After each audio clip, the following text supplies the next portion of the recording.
이성실 대표님 오실 테니까 박수 크게 좀 쳐주시고요. 이번 부탁드립니다. 감사합니다. 많이 들어오셨네요. 반갑습니다. 이성실입니다. 사실 파파네 사장님 그 유튜브 보시고 다들 신청을 해주셨을 텐데 저희 가게를 잘 모르실 수 있어서 저가 한번 소개 한번 해보도록 하겠습니다. 저는 지금 과일이라는 가게를 운영을 하고 있고요. 이제 뭐 가맹점수나 직영점수가 사실 많지는 않아요. 그냥 이제 수원에서 하나, 송편에서 하나, 직영점 하고 그렇게 해서 연매출 22억, 그리고 체인점 천안점이랑 평택점 해가지고 총 합해서 지금 과일에서 연매출 한 35억 정도 나오고 있는 조그마한 프랜차이즈 운영하는 이성씨. 너무 뒤쪽에 강연하실 분들이 너무 대단하신 분들이 많이 오셔가지고 사실 저는 한 20분 정도 이렇게 소소하게 모여서 원탁에서 다 같이 상담하고 얘기 들어주고 앞으로 뭐 이렇게 한번 해봐라 어드바이스 정도 주는 그런 자리인 줄 알았는데 이런 자리인 줄 알았으면 안 왔을 겁니다. 제가 제일 나이가 적더라고요. 그 강의하러 오신 분들 중에서요. 네, 저는 33살입니다. 조금 강의를 하고 그 다음에 어떤 Q&A 시간을 가지자고 모르겠어요. 이렇게 배달 플랫폼에서 장사하는 것 자체를 궁금해하시는 분들이 있을까 이런 생각 때문에 사실 안 나오려고 했었는데 그래도 궁금해하시는 분들이 어느 정도 있다고는 말씀을 주시더라고요. 그래서 궁금한 거 있으시면 좀 받아보고 뭐 이런 식으로 진행 한번 하겠습니다. 사실 배달 장사 자체를 코로나 시작 때 같이 시작했어요. 부산 해운대에서 제가 또 김치를 잘 담그거든요. 요식업계 한 10년 이상을 제가 좀 규모 있는 데서 좀 머물고 하다 보니까 이것저것 요리를 좀 잘 합니다. 그래서 그때 가장 먼저 시작했던 게 배달 보쌈집이었어요. 그때 지하 1층에서 보쌈을 삶았어요. 김치도 빨간 장갑으로 끼고 묻히고. 다른 사람들은 뭐 코로나가 금방 끝난다, 뭐 배달 플랫폼 어떻게 돈 버냐 이런 말들이 많았을 때 그때 저는 보쌈집으로 해운대에서 맛집 매기 1등 동업이었어가지고 잘 안 돼서 서로 이제 마무리를 하고 그리고 이제 평택으로 제가 소주 먹으러 왔습니다. 친구가 왔었는데 거기서 이제 아는 형이 같이 장사를 하자고 하더라고요. 난 이제 죽어도 동업은 안 하겠다 라고 했는데 또 결국 합니다. 했던 게 사실 뭐 요즘 분들이 좀 아실 텐데 요아정이라고 혹시 아시나요? 아주 핫하죠. 저도 그것 때문에 요즘 꿀물 떨어지는 하루를 살고 있습니다. 제가 요아정으로 처음에 가게를 시작을 합니다.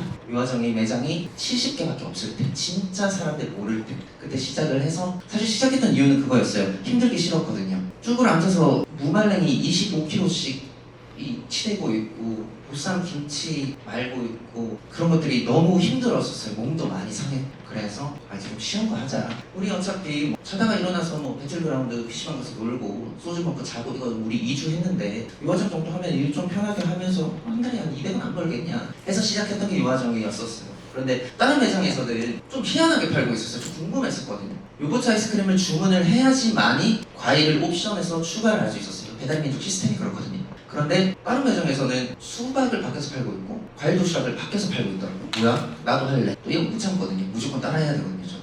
근데 과일 도시락을 7가지로 해가지고 5구짜리에 담아서 9,900원에 팔기 시작했어요. 그런데 그거를 아이스크림을 주문해야만 추가할 수 있는 게 아니라 그냥 밖에서 먹을 수 있도록 바로 준비를 한번 해봤어요. 그런데 사람들이 요거트 아이스크림이 맛이 많은데 그걸 안 먹고 과일을 먹는 거예요. 계속 이거다 싶었어요. 그래서 이제 송탄의 본점이 해야 되겠다 싶어서 찬 게 딱딱딱 2주 만에 만든 가게가 지금 과일이었습니다. 근데 요아정 할 때는 사실 큰 돈은 못 벌었어요. 한 끼키파에 500, 300 이 정도 벌었었는데 지금 과일을 차리고 나니까 요아정의 매출이 다 지금 과일로 넘어가더라고요. 그래서 그 다음 달에 1,000만 원, 그 다음 달에 1,500만 원, 그 한 달 뒤에는 바로 평택점이고 그런 식으로 이어나가고 있습니다.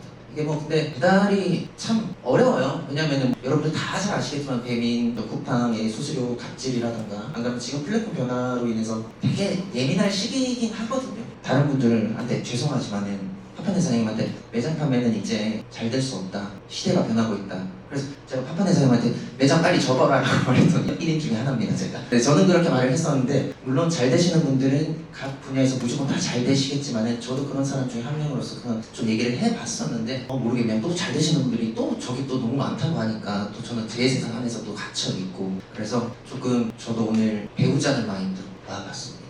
알겠습니다. 궁금한 게 있으시면 질문 좀 받아보면서 이어가 보도록 하겠습니다. 지금 판매하고 계시는 그 플랫폼이 어디이신지 너무 다 잘 아시는 좀 배민이랑 쿠팡, 그다음 요기요. 그다음에 각 특수 사건에 따라서 이제 외국인들의 배민이라고 불리는 거 셔틀 이런 것들도 있거든요. 그런 데서 다 판매를 하고 있습니다. 네. 과일만 전문으로 하시는 건가요? 매장 판매는 네, 매장 판매 전혀 안, 그러니까 커팅 과일만 하고 계시냐고 질문을 주셨는데요. 저는 매장 판매 전혀 안 하고 있습니다. 매장 판매가 저는 힘들다고 생각해요. 매장 판매와 선물 세트, 뭐 이렇게 뭐 인스타 판매 또는 커팅 과일 이렇게 여러 종류 좀 나뉘는 것 같은데 커팅 과일이 제일 쉬운 것 같아요. 저는 제가 하고 있어서 그런지 모르겠는데 좋은 거 들여와서 가장 맛있을 수 있기까지 제대로 잘 후숙해서 그때 이쁘게 썰어주고 매장 판매는 앞으로도 할 생각이 없습니다. 선물 세트도 할 생각 없습니다.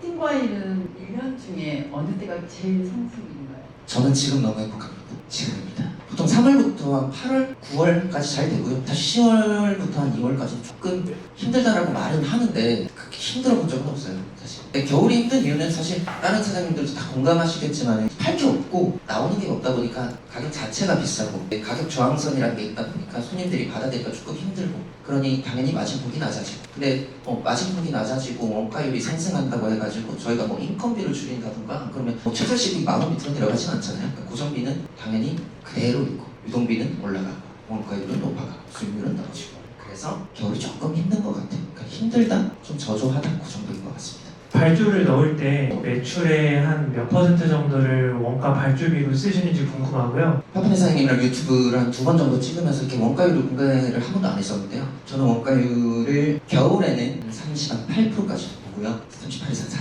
40%까지도 보고요. 지금 3월부터 지금 가장 돈 벌기 편한 이 시기 때는 33% 맥스로 보고 있고요. 그 밑으로 내려가면은 상권마다 조금씩 다르긴 하거든요. 저희 지금 수원 매장 같은 경우는 이제 저번 달에 9,500만 원 팔고 식자재 원가율은 28% 나왔습니다. 근데 이렇게만 말씀드리면 얘네들 세뱃뜨기 너무 피하네 양아치네 이렇게 생각할 수도 있는데 이게 또 다 부수적으로 들어간 돈이 많다 보니까 그렇게 제가 또 많이 남긴다 또 이런 것도 아닌 것 같아요. 지금 시즌에 수박이 굉장히 인기 있잖아요. 지금은 수박이 인기 있는 시즌은 아닙니다. 네, 지금 이제 가격이 이제 올라온 시즌이고 제 기준에서는 지금 수박이 참 맛없는 시기입니다. 맛이 없어요. 수박은 4월, 7월 장마 전까지가 가장 맛있는 것 같습니다. 저희 가게 배민을 시켜보신 분들이 저희 매장으로 찾아오세요. 수박 한 통 채로 사갈 수 있습니까? 라고 물어보면 안 팔아요 일단. 저희 가게 혹시 드셔보셨어요? 네, 저 진짜 자주 시켜 먹는데 한 통 제가 사가면 될까요? 그러면 3만 원에 사온 거 저 6만 원에 팝니다. 근데 먹어요. 왜? 검증돼 있으니까. 모르잖아요. 마트에 가지고 뭐 두드려보면 아세요? 꼭지가 들어가야 된다고요? 배꼽이 작아야 된다고요?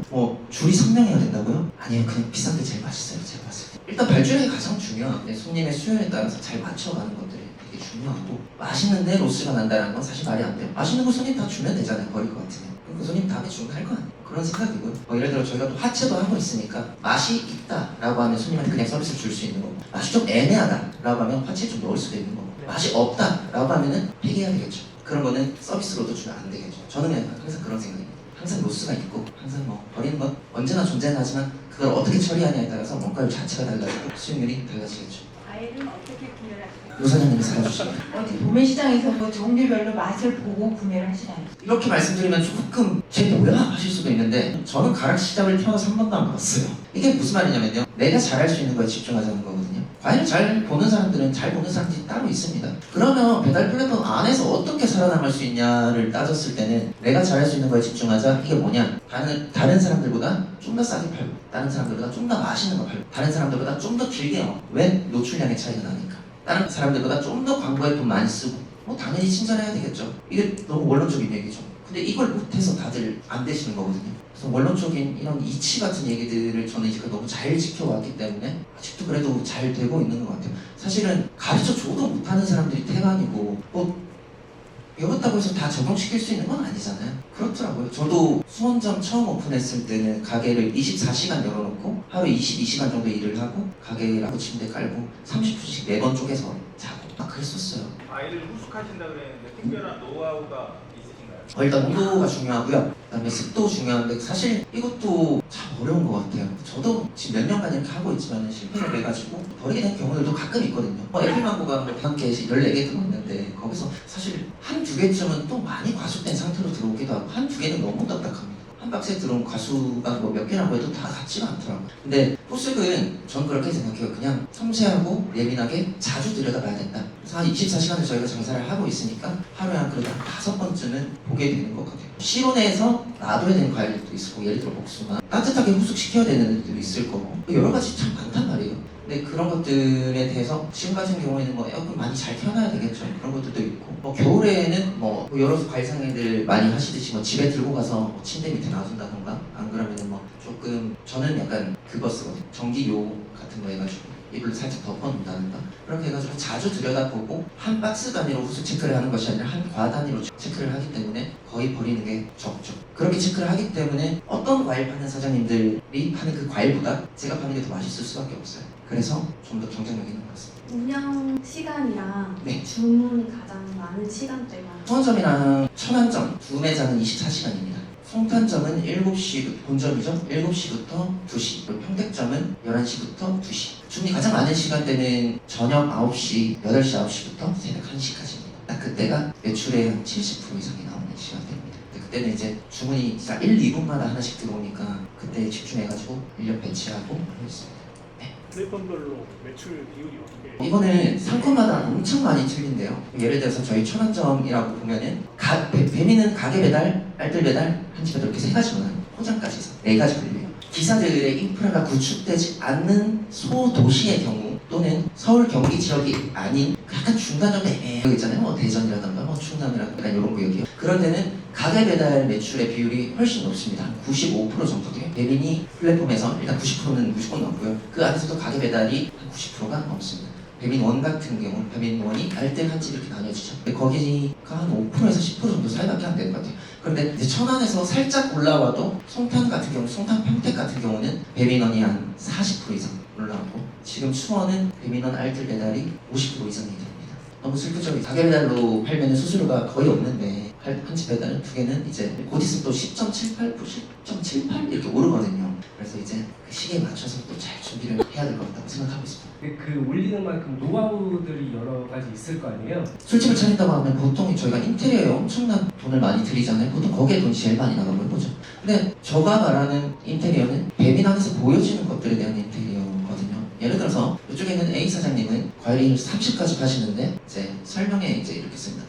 오늘 들어온 수박 너무 맛있고요. 과실이 철철 넘쳐서 완전 3월에서 4월, 5월 이때 나오는 진짜 극성수기 수박 같이 맛있습니다. 이렇게 적어놓고 요 사장님은 좀 점으로 갑니다. 어느 정도 좀 시원한 맛을 드셔주시면은 기대 없이 드셔주시면은 좀 그래도 만족하실 것 같습니다. 이렇게 적는 사람이 있습니다. 물론 사실 제가 뭐가 좋은지 모르겠습니다. 근데 저는 좀 약간 설명에 대해서 되게 디테일하고 좀 자세하게 적는 편이에요. 엄청 전문가는 아니지만 그래도 과일 먹어봤을 때 이건 제 입맛에는 좀 그런 것 같아요. 굳이 꼭 시켜 드셔야 된다면 시켜 드세요. 이거 무슨 맛인지 사실 잘 모르겠어요. 저는 불호입니다. 저는 이런 거를 좀 직설적으로 부산 사람이거든요. 좀 약간 직설적으로 적는 편인데 그래서 손님들이 제가 설명에 소소합니다 또는 먹을만 합니다 요 정도면은 손님들 믿고 드시는 것 같아요. 별로입니다 라고 하면 자기가 꼭 먹고 싶을 때 먹고 그래서 손님들에 대한 어떤 신뢰가 있는 것 같아요. 그런 것들 내 거 다 맛있어 라고 말하는 과일 장수들이 많잖아요. 그렇게 안 했던 게 제가 좀 더 잘 될 수 있는 이유가 아니에요. 뭔가 한 가지를 생각해보면 그런 이유가 있네요.